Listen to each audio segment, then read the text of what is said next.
San Antonio has now entered the fight against the deadly Ebola virus. This was a bold crime in a very quiet subdivision. As a matter of fact, I'm told this is the bus stop where kids are picked up and dropped off every day. The victim was punched and kicked, knocked out cold in the street. The guy is 37 years old, police tell me. He was shot 3 times, twice in the back, once in the face, taken from here. In the last 2 or 3 minutes that I've been on air, as you can hear in the background as the situation is going off, that was gunfire. Things are nearly back to normal after an overnight storm sent trees toppling onto streets and had water rising from creeks like this one. There was a man who was contracted to pick up mail for the United States Post Office. He was parked over there. His truck ended up right here. So we heard so much about Tressie, we decided that we should go in and see if she would show herself to us. So come on. Let's go ghost hunting. What I do know at this particular point is that they have made some progress in this whole thing. As a matter of fact, that's the 18-wheeler that was overturned. It has been uprighted at this particular point.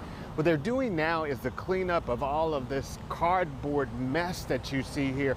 This truck was headed to a recycling center and lost its load. As a matter of fact, let me take you back a little bit further here. Gene, follow me back.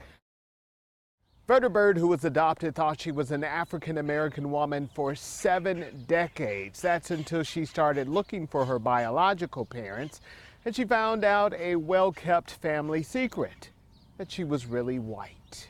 If you look through the pictures of Verda Wagner Bird's life in Newton, Kansas, it's a good one. She was the daughter of railroad porter Ray Wagner and his wife Edwina. Life was good. I'm comfortable with being a black woman. The couple adopted her back in the 1940s. She found out but never questioned her race. But her story of privilege and progress turned over a shocking page. At age 70, she found out she was white. And I grew up not questioning birth or anything else because it was never told to me that I was born white. Missouri adoption records show she was born Jeanette Beagle, the daughter of Earl and Daisy Beagle, Caucasian transients.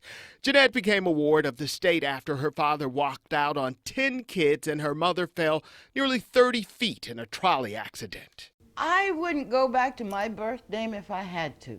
Jeanette Beagle does not fit Verda Bird. Jeanette Beagle does not have an education. Jeanette Beagle has no Social Security money because she never worked. She never even went to kindergarten.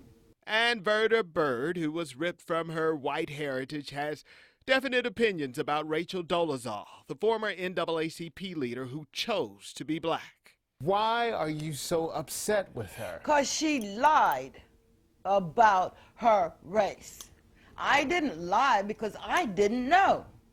At the end of the day, Bird admits that she and Dolezal have made the same decision about race, just for different reasons. Marvin Hurst, KENS 5, Eyewitness News.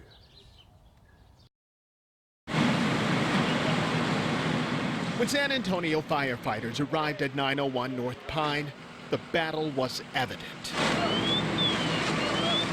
Children's Memorial Church of God in Christ was burning at an alarming rate. The flames intense. The glow, almost nuclear. We was coming home and we could see the fire from way on the north side of town. Up close, the blaze was so incredible. All people could do is stare in disbelief. The historic sanctuary was crumbling under the weight of fire. I just hate to see that church burn, man.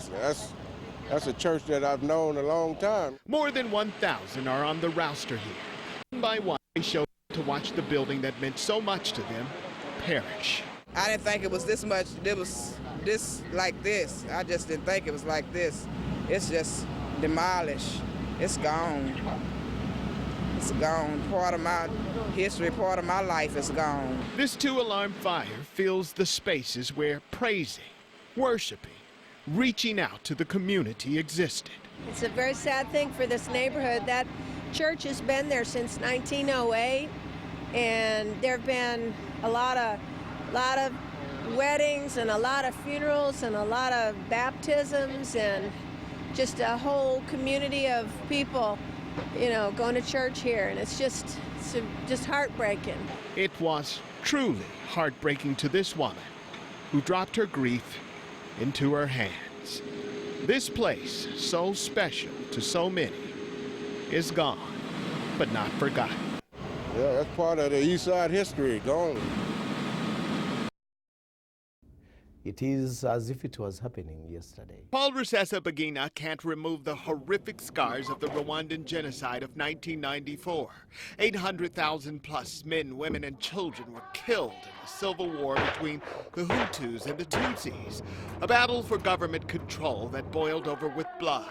He famously took in 1,268 refugees from both sides at a hotel where he worked. A 2004 Oscar-nominated movie, Hotel Rwanda, was based on the events. We want to change that country. And to change this country, we need new blood. Right before a speech to the San Antonio Bar Association, Rusesabagina sat down with us to announce he will run for the presidency of Rwanda in 2017. The 61-year-old is both Tutsi and Hutu. Rwandans will certainly have one question of the humanitarian. Why should I elect the movie man to be the president of my country? I think we should make a difference between that man behind the movie and the movie itself. Peace, development, justice. That's what he's running on in a country of 11 million. He wants to change the country through his Party for Democracy in Rwanda. As he works the room of San Antonio attorneys, he does have name recognition, but there have been recent reports his heroic acts may have been stretched by Hollywood. His response, emotional. I still do remember what I saw, what I went through in 1994. Always fresh in mind. Marvin Hurst, KENS 5, Eyewitness News.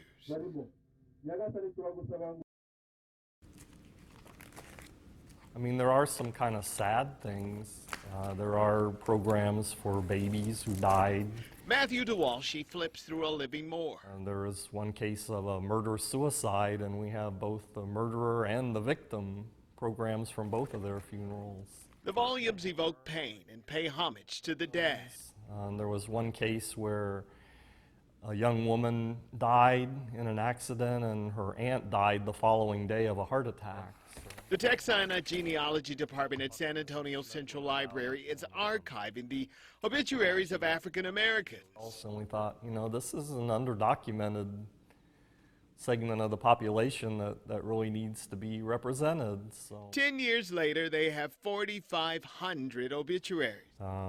Tuskegee Airmen and Negro Baseball League players and local politicians and doctors and lawyers and famous business people.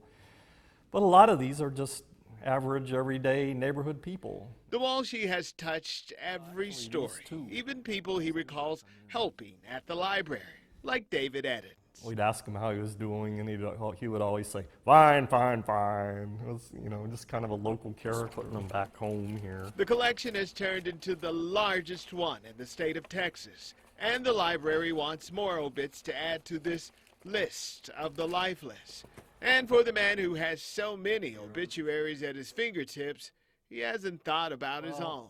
Not really, and I hope it's not going to be for quite a while still.